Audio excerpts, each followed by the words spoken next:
Also at this hour, Indian Foreign Secretary Vardhan Shringla is on a two-day visit to Myanmar, the first high-level outreach from India since the Myanmar military coup in February. On the trip, Shringla emphasized on a return to democracy for Myanmar. The Indian Foreign Secretary met General Min Aung Hlaing, who is the chairman of Myanmar's State Administrative Council.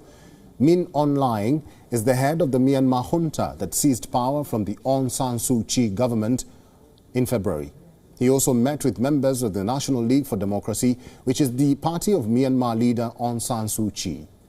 Sources have told WION that Shringla had asked for a meeting with Aung San Suu Kyi, but it did not materialize. Aung San Suu Kyi was sentenced on December 6 to 4 years in jail for incitement and breaching coronavirus rules. Her sentence was later reduced to a 2-year term of detention. The Foreign Secretary stressed on India's interest in seeing Myanmar's return to democracy, release of detainees and prisoners, the resolution of issues through dialogue, and complete cessation of all violence. Shringla also handed over 1 million doses of India-made COVID-19 vaccines to the representatives of the Myanmar Red Cross Society, a move aimed to support the country's fight against COVID-19. Myanmar is one of India's key strategic neighbors. The country shares a 1,640-kilometer-long border with a number of Indian states, including Nagaland and Manipur. Since the coup this year, India has condemned any use of violence, rooting for the restoration of democracy in Myanmar.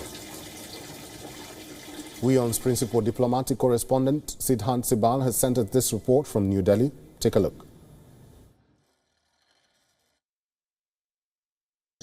The two-day visit of Indian Foreign Secretary Vardhan Shringla is over, and we know that this is a significant visit given that this is the first ever visit of a top Indian government official to the country since the coup that happened on 1st of February. India was keen for a meeting with Aung San Suu Kyi.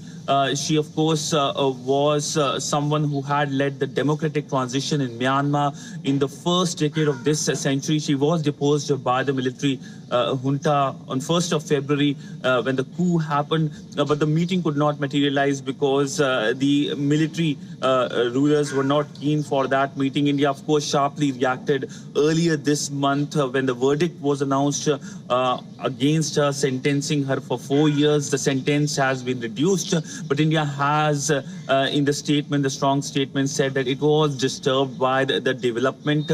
We know Aung San Suu Kyi is a person who has deep India connect. She studied here in India. India, of course, is worried about the situation. In fact, the Indian Foreign Secretary had meeting with the chairman of the State Administration Council, who is the person responsible for the coup. And India emphasized on restoration of democracy and backed the ASEAN-led 5-point consensus when it comes to dealing with Myanmar. WION is now available in your country. Download the app now and get all the news on the move.